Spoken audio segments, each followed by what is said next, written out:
Olá, ele é jornalista formado na primeira turma da Universidade Presbiteriana Mackenzie em 2003.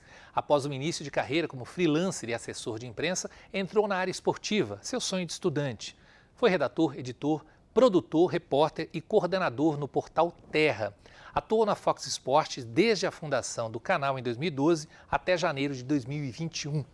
Posteriormente, trabalhou na TV Centro-América, afiliada da Globo, em Mato Grosso. Lá fez transmissões da Série A do Campeonato Brasileiro para Sport TV, Premier e Rede Globo. Apresentou o Globo Esporte e fez diversas participações nos programas jornalísticos da emissora. Além da área esportiva, foi repórter geral na EPTV, também afiliada da Globo em Campinas, interior de São Paulo. Atualmente é repórter da Paramount Plus em transmissões de jogos de times brasileiros nos campeonatos da Libertadores da América e na Sul-Americana. O programa Memória do curso de jornalismo recebe hoje o jornalista André Cavalcante. André, obrigado. Tudo bem, Vanderlei? Tudo bastante bem. coisa que eu fiz, né? Bastante. Tava prestando atenção aqui no seu texto.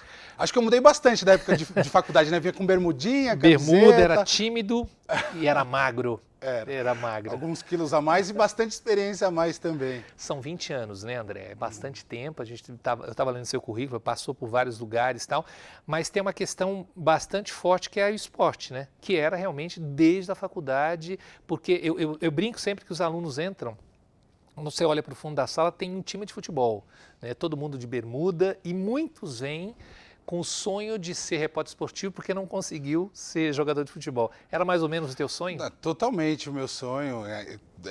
O início da faculdade é um período ainda que você está buscando ali uma orientação, querendo ter um entendimento de como vai ser a sua vida adulta, mas eu tinha bastante clareza, assim, de que eu queria era estar perto do esporte que eu mais amava, do que eu mais amava mesmo na vida, que era futebol. Então optei pelo curso de jornalismo para estar próximo do futebol, não só do futebol, da prática esportiva. Eu cheguei a cogitar ali, de repente, trabalhar com preparação física, esse tipo de coisa, mas eu tinha um pouco mais de aptidão com as palavras, com o texto, achava mais interessante esse lado e por isso que eu fiz o curso de jornalismo, mas já decidido, desde o começo, a tentar ao máximo entrar nesse mundo dos esportes, do jornalismo esportivo. Demorou algum tempo, eu me formei em 2003, Vanderlei, mas fui entrar só em 2006 no jornalismo esportivo, mas consegui, desde que consegui, tem sido a minha orientação, trabalhar com o que eu gosto, eu acho que tem dado certo. Como é que você chegou no Mackenzie num curso recente, né? Porque sempre tem um medo, né? De chegar, puta, é a primeira vez que vai ter o curso, você é a primeira turma. Como é que você chegou no Mackenzie? Como é que foi essa experiência de primeira turma? Eu tinha feito o colégio Mackenzie. Aí eu fiz os 3 anos do colegial no Mackenzie, eu gostava muito do campus. A minha irmã se formou em Direito também no Mackenzie, ela é mais velha, já estava na faculdade nesse momento. E aí eu sabia que a faculdade era boa, que o curso era bom e que o campus era ótimo, a convivência seria muito boa. E o Mackenzie sempre esteve entre as melhores universidades do país, então, assim, era um dos meus objetivos quando fui prestar o vestibular, passar no Mackenzie. Quando eu consegui, não tive dúvida, foi assim.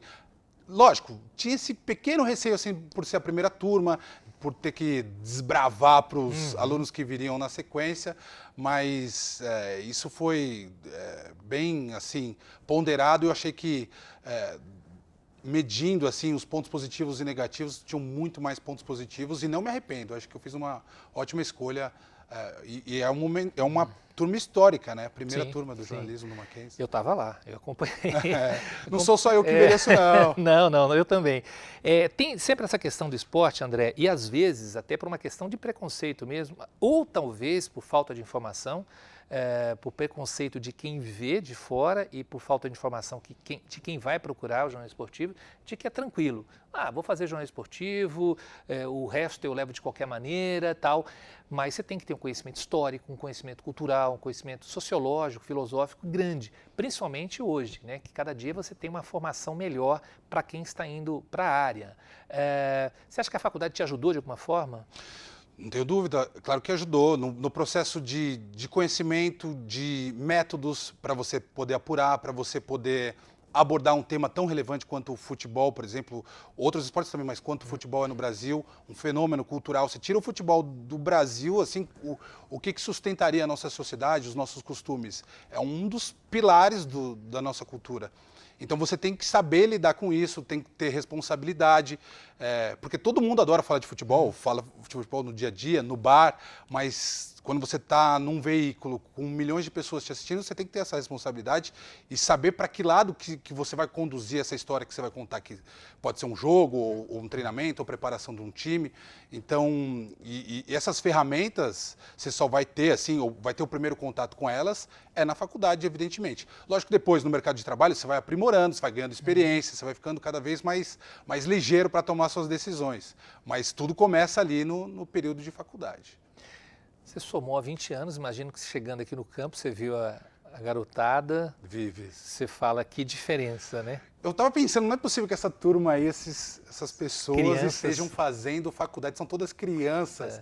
Eu falei, será que eu era uma dessas pessoas? Aí eu fiquei pensando, nossa, eu devia ser, meu Deus do céu.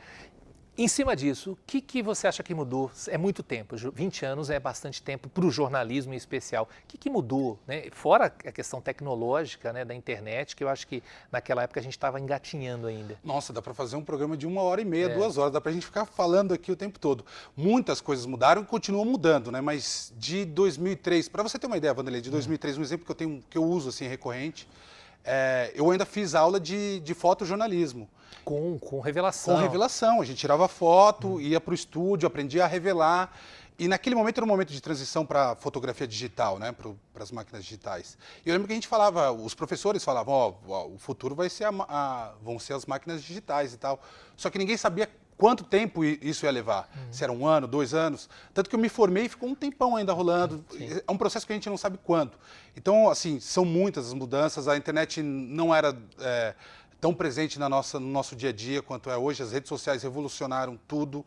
Então, as informações, o que eu dou de notícia hoje, de manhã, à tarde eu tenho que checar antes de dar de novo, porque pode ter mudado. E por onde eu atuei, foi muito, eu percebi muito essa agilidade, essa dinâmica mudando. A notícia que você dava um dia, virava o outro dia, ainda era notícia, que é uma notícia, por exemplo, de jornal impresso, isso foi ganhando cada vez mais um tempo curto de validade. Se valia por um dia, passou a valer por 12 horas, hoje vale assim por 1 hora ou um período. Na manhã vale por período da tarde, já não vale mais. Isso vale, por exemplo, um técnico, o time está sem técnico, você dá a informação hoje que ainda não revelou, você tem que checar antes de falar sobre esse tema de novo. Então, acho que o que mais mudou é a questão da agilidade. Hoje a gente tem que estar atualizando o noticiário, não basta você dar a notícia uma vez só. André, não só no esporte, mas de forma geral, você está desde o seu início de carreira, hoje a gente tem muito jornalista formando-se, né? A pessoa acaba de se formar e vai trabalhar com conteúdo, por exemplo. Você sempre foi de redação. Na tua época ainda era obrigatória, exigia-se o diploma para o exercício legal da profissão, depois caiu isso. Você acha que a faculdade ainda é importante na formação de um jornalista? Eu acho que independentemente da obrigatoriedade ou não do diploma, com quem eu converso, eu acho que é importante você passar pela faculdade. Eu acho que você pula etapas. E assim, o crivo, o filtro para você ser um bom profissional, para você se dar bem no mercado de trabalho, acaba sendo a faculdade. Acho que você vai ter mais ferramentas, como eu disse anteriormente, do que se você não fizer. Muitas pessoas pegam alguns exemplos de alguém que se deu bem na profissão, que é um bom comunicador, e tem vários casos mesmo que as pessoas não têm diploma e são excelentes comunicadores, só que eu acho que esses casos são exceções. Acho que assim, o certo, a receita certa é você fazer as coisas no seu determinado tempo. Acho que você tem que passar pela faculdade para você amadurecer, para você ter conhecimento da responsabilidade que é se comunicar com muita gente e depois ir para o mercado de trabalho ou até ao mesmo tempo, ou tentar fazer um estágio, enfim. E não obrigatoriamente também passando por redação, como você disse. Hoje tem muita produção de conteúdo que dá para você ir tendo esse contato com o mercado. Eu me lembro que a tua sala era bem feminina, de forma geral, né? E a comunicação, de certa maneira, pelo menos na faculdade, ela é bastante feminina. O mercado de trabalho já está equilibrado? Já tem uma diversidade? No meu mercado de trabalho, jornalismo esportivo, não, mas está quase chegando. Acho que as redações, as grandes empresas, os produtores de conteúdo, finalmente se ligaram da importância de ter diversidade, né? de ter representatividade. Então, acho que está caminhando para um sentido de ser igualitário, para o jornalismo esportivo. Assim, é um momento que a gente vê as mulheres conquistando cada vez mais espaço, merecido, de forma atrasada, mas antes tarde do que mais tarde. Né? Eu vejo esse movimento, sim. No jornalismo tradicional, jornalismo de redação, factual, eu percebo que as mulheres já têm um espaço mais equilibrado, ou até maior do que do que o dos homens, porque a gente percebe um maior interesse mesmo das mulheres por esses cursos ou por essa profissão. No caso do esporte, mesmo em cargos de chefia, ainda... Nos cargos de chefia, eu percebo uma presença predominantemente masculina no jornalismo esportivo. Tem uma outra presença feminina, sim, e essa diversidade que eu acabei de citar, eu acho que são mais para os cargos de redação ou os cargos de início ali na entrada da empresa, de início de uma jornada profissional na empresa. Acho que para os cargos de chefia ainda não vejo esse movimento de diversidade tão grande. Acho que é uma coisa que vai levar mais algum tempo. As pessoas que entraram, as mulheres que entraram e conquistaram o seu espaço ainda vão ter que galgar esses espaços, serem chefes, e aí a gente vai ver uma distribuição mais igualitária. Quando você se formou, evidentemente, a saída ali para quem queria fazer televisão eram as televisões tradicionais, a TV a cabo também já subindo e tal, e hoje mudou totalmente o mercado, né? Você tem um mercado mais amplo, ao mesmo tempo a maior emissora do país está com demissões em massa. Como é que tem funcionado isso? Eu ligava a TV antigamente só num canal para assistir todos os jogos, né? E hoje você tem uma diversidade. Isso é bom? É uma loucura. Não sei se é bom ou ruim, só sei que é uma loucura. Eu acho que é o que é. Quando a gente se apega muito a avaliar se uma coisa é positiva ou negativa, acho que é um pouco de perda de tempo, porque a gente não vai conseguir mudar esse processo. Acho que você tem que entender esse quadro, o que está posto aí e lidar com ele. Eu estou falando especificamente da minha vida, da minha trajetória, que eu trabalho com isso. Então não adianta eu ficar me lamentando, acho que as redações eram maiores antes, e de fato eram. Acho que a gente tem que lidar com o que está acontecendo. O que pode ser o norte para as pessoas, para quem é mais jovem, para quem pode entrar nesse mundo, é tentar buscar o seu interesse, achar a sua vocação, a sua linha, o que você quer fazer e não se preocupar tanto, como acontecia na minha época, com o tipo do veículo, se vai ser mídia impressa, praticamente não existe mais, ou se vai ser... A gente tem a mania de falar mídia impressa, não tem jeito. Não existe mais. Mas, por exemplo, texto, né, isso que eu quero dizer. Ou se vai ser audiovisual, acho que tem que ser, as pessoas têm que ser mais... os profissionais que tentam entrar nesse mercado têm que ser mais polivalentes, têm que ser mais coringas, conseguir jogar em diferentes posições, conseguir se adaptar ao que o mercado pode precisar. Principalmente para você entrar. Se você ficar limitando, quero só fazer o audiovisual, trabalhar na empresa X. Isso desde a minha época, né? Já era muito difícil. Hoje, muito mais difícil. Você tem que se adaptar e lidar com o que está aí. Eu mesmo, nesses últimos anos, fui trabalhar fora de São Paulo, voltei, trabalhei com jornalismo geral, agora estou trabalhando em streaming. Enfim, eu não sei o que vai ser amanhã, mas eu estou disposto a me enquadrar ao que o mercado vai apresentar de oportunidade. Como é que vocês têm lidado? Isso é uma pergunta que a gente faz sempre para quem está trabalhando na área de política, por exemplo, mas como é que o esporte tem lidado com a fake news, com a ChatGPT? O ChatGPT é uma novidade, né? Como é que vocês têm lidado com isso? Existe fake news em futebol, em jornalismo esportivo, bastante também. Eu não sei quem cria, né? Qual o prazer da pessoa que cria essas fake news, mas existem sim. Apuração, né? É o bom e velho jornalismo, que é uma coisa que, por exemplo, a inteligência artificial ainda não chegou a esse ponto. Mas eu volto a comparar, por exemplo, com o fotojornalismo. Será que o chat GPT vai chegar num momento que vai conseguir apurar informações em tempo real? Eu acho que até pode ser, mas eu não acho que vai ser esse ano, no ano que vem.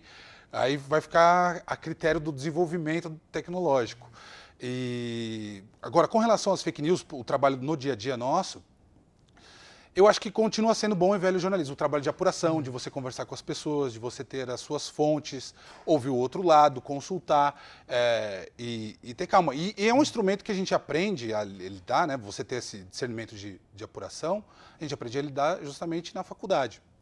Então, acho que quem faz a faculdade, ou quem se prepara melhor, quem estuda, quem tem um conhecimento jornalístico, não vai se deixar levar por isso. E é um divisor de águas, né? O jornalista que fica caindo nisso e que não apura direito as coisas acaba ficando para trás porque perde credibilidade, as pessoas acabam percebendo isso e acho que pode ser até um diferencial para quem quer se dar melhor na profissão. Como é que você avalia o mercado de trabalho, André, na tua área? Né? Porque você sabe que continua, né, a busca pelo jornalismo esportivo é grande, talvez até maior do que na tua época. Como é que você avalia o mercado de trabalho? Você falou do streaming, que é uma coisa que não existia, e hoje o streaming, que num primeiro momento a gente estava ali para assistir filme e agora a gente assiste futebol também. Como é que está o mercado de trabalho? Acho que é interessante eu explicar como são essas coisas do streaming, como funciona esse mercado, para o pessoal que tem interesse em trabalhar com jornalismo esportivo saber o que vai se abrir de portas por aí. A televisão que a gente chama a programação linear, que é da televisão, que começa de manhã, vai até a noite, isso também é algo que eu acho que vai diminuir ou praticamente acabar. Acho que o jornalismo factual é um dos que vai resistir a isso, porque você precisa ter a notícia em tempo real, o que está acontecendo no Congresso, o que está acontecendo em Brasília, o que aconteceu no metrô hoje cedo em São Paulo. Mas de resto, as outras empresas, os outros grandes veículos de comunicação, acho que tendem a diminuir ou até acabar, e eu não sei em quanto tempo. E onde que aparecem, de que maneira que surgem essas plataformas de streaming pro esporte? Porque você tem um conteúdo ali de entretenimento, principalmente às vezes de grandes estúdios ou de grandes plataformas mesmo, que compram direitos de filmes já prontos.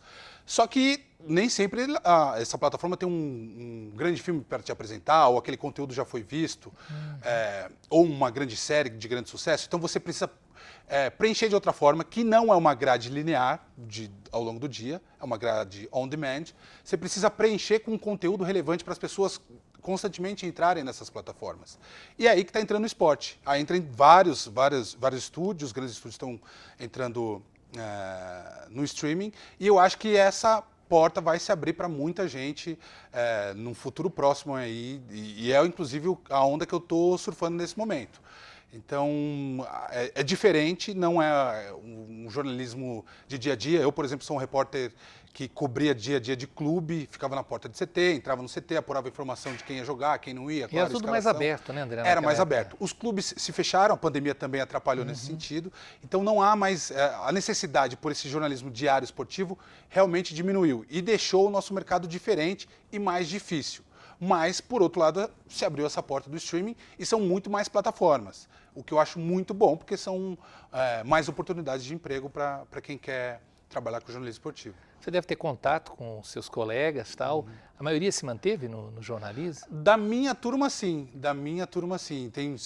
A gente vai diminuindo, né? São 20 anos. Eu lembro que a gente ia para o bar com 25 pessoas durante a faculdade, 30 pessoas. Hoje eu vou com 5, 6 daquela turma, mas ainda vou. E a galera se manteve, sim, com o jornalismo. Estou lembrando aqui da Malu Vergueiro, na Globo, o Dado fazendo comunicação para campanhas políticas. Tem muito corporativo também, né? Corporativo, de marketing, né? O Renato Pesotti é um dos meus melhores amigos, você conhece ele também muito bem. Trabalha com marketing.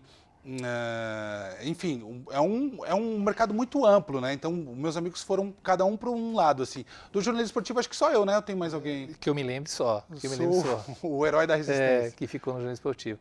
Algum arrependimento de ter feito jornalismo, André? Não, nenhum. Isso nem por um segundo passou pela minha cabeça. Assim, era o que eu queria, é o que eu quero ainda hoje. Eu acho que eu posso dançar conforme a música, assim, de repente mudar de um lado para o outro, fazer coisas diferentes, mas sempre no jornalismo, na comunicação. André, obrigado por você ter vindo. Eu mas sei já? que você tem super corrido, você tem espero boa sorte lá na Paramount, né? Que é uma novidade para a gente também, né? Que continue essa trajetória maravilhosa que você conseguiu construir. E para a gente é muito legal ver, né, que essa turma, né, a primeira turma, eu quero conversar com muita gente ainda esse semestre, ainda esse ano, saber que as pessoas estão colocadas, saber que foram por caminhos, ainda dentro da comunicação, né, por caminhos diversos, mas dentro da comunicação, mas é um prazer recebê-lo aqui de verdade. Valeu, para mim foi muito bom também. Para mim, para os técnicos também, para o Ronaldo, para o Reginaldo. O pessoal faz tempo que não me via, né? Os caras lembraram, eu fiquei com um pouquinho de vergonha, que você guardou aquele material antigo, das minhas primeiras passagens, eu falando de frente para a câmera, super tímido. Meu Deus, eu tenho medo de mas ver é bom, essas imagens. é bom. Valeu. Obrigadíssimo. Passou muito rápido, isso é sinal de que foi muito, muito gostoso esse papo. E muito obrigado também a você que nos acompanhou até aqui. Até o próximo programa.